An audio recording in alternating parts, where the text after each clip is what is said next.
भावी कहने वाला आत्मा, व्यभिचार का आत्मा, झगड़े का आत्मा, संसार की रीति रिवाजों का आत्मा हमारे ऊपर कब्जा करेगा।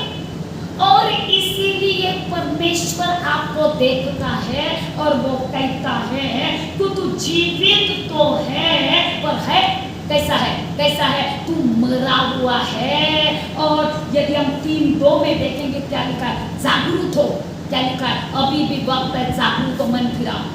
यहाँ पर आज भविष्यवाणी समझो, जिनके जो केवल मेरी वॉइस को सुन रहे हैं वो भी सुनो भविष्यवाणी आपके लिए। अभी भी यदि हमारे अंदर कोई ऐसे मरे काम है, कोई मरे काम है, तो परमेश्वर का वचन सुनो क्या कहता है, जागरूक हो और उन वस्तुओं को जो बाकी रह गई है, ध्यान से सुनो, अभी कुछ बाकी है, परमेश्वर बोल रहा है आपके पास अभी भी है, अच्छाई है, इसीलिए झूम भी चल रहा है, इसीलिए खुदा को समय दे रहे हैं और वो कह रहे हैं जागरूक हो।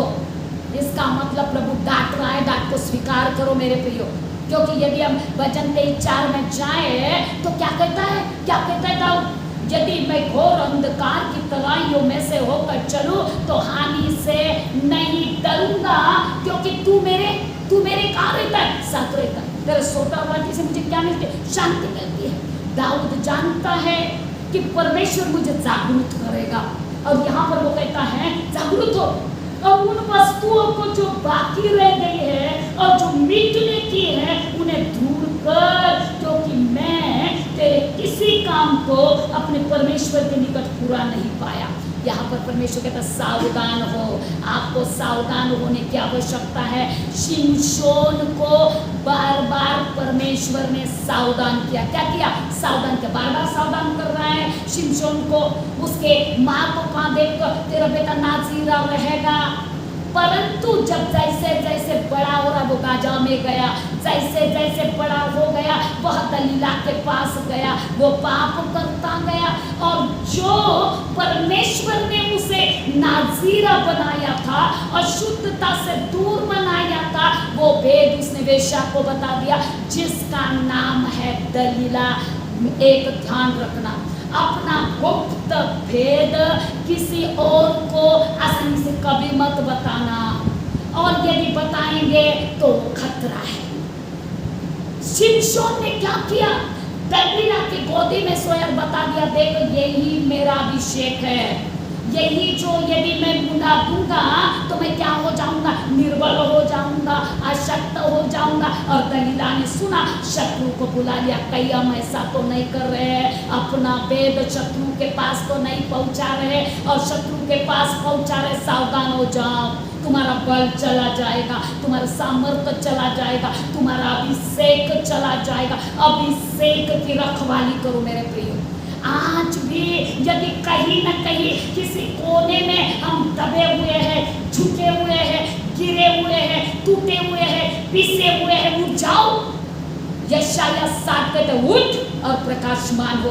क्या आप चाहते हैं खुदा के प्रकाश से प्रकाशमान हो? क्या आप चाहते हैं कि अन्य जाति आपके उस प्रकाश के लिए आए? क्या आप चाहते हैं कि बड़े बड़े राजा आपके लिए आए?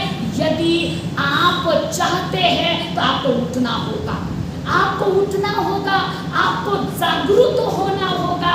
शिमशोन ने अपने अभिषेक को खो दिया, दाऊद ने परमेश्वर की आज्ञा का उल्लंघन किया, क्या मिला उन्हें, वो जागरूकता से हट गए और इसीलिए प्रार्थना करना पड़ रहा है, क्या फिर तू हमको फिर से न जिलाएगा कि तेरी प्रजा तुझ में क्या करे, आनंद करे, क्या करे, आनंद करे। हम 3 पॉइंट के द्वारा यहाँ पर बात किया है, कितने पॉइंट के द्वारा, 3 पॉइंट के द्वारा बात किया है। जागृति यदि आपको चाहिए तो आपको क्या करना पड़ेगा, हर परिस्थिति में क्या करना पड़ेगा, धन्यवाद करना पड़ेगा। यदि आपको जागृति चाहिए तो आपके मन को आपको क्या करना पड़ेगा, नया बनाना पड़ेगा। और यदि आपको जागृति चाहिए तो क्या करना पड़ेगा, जो आपके पास अभी है, जो है वरदान बचा है, हाँ अभी भी परमेश्वर के प्रति प्रेम बचा है, अभी भी परमेश्वर की संगति करना आपको पसंद है, अभी भी आपको प्रार्थना करने में बोर नहीं होता, अभी भी आपको परमेश्वर के साथ रहने में मजा आता, कुछ भी यदि है उसको थामे रहना। जागृति तभी आएगी जब आप जो आपके पास बच गया है, जो गया जाने दो, जो अतीत को छोड़ो, आपसे नुकसान हो गया छोड़ो, आप कहीं गिरे छोड़ो, आपके मुंह से कुछ निकला छोड़ो, आपने अब तक कितनी गलतियां किया छोड़ो, परंतु अब देखिए कि आपके पास जो है आपके पास उसको थामे रखो। जागृति चाहिए क्या? जो भी उसको पकड़ के रहो, क्योंकि प्रकाशित वाक्य 3:2 के तक जागरूक हो और उन वस्तुओं को जो तेरे पास बाकी रह गई है क्या कर बाकी रह गई है, और जो मिटने के उसे ढूंढ कर आज भी आपके पास वक्त है। तो यहाँ पर मुझे मौका दिया और 3 पॉइंट के द्वारा बात करने के लिए मेरी मदद किया। मैं आपका शुक्रिया अदा करती हूँ कि आपने मुझे ये मौका दिया। परंतु यदि ऑफलाइन भी कभी मौका मिले तो इससे भी ज़्यादा धड़ाकेदार यहाँ पर परमेश्वर बात करेगा।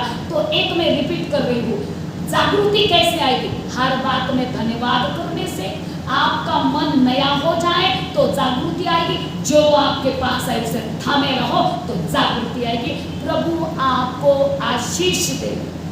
आमेन।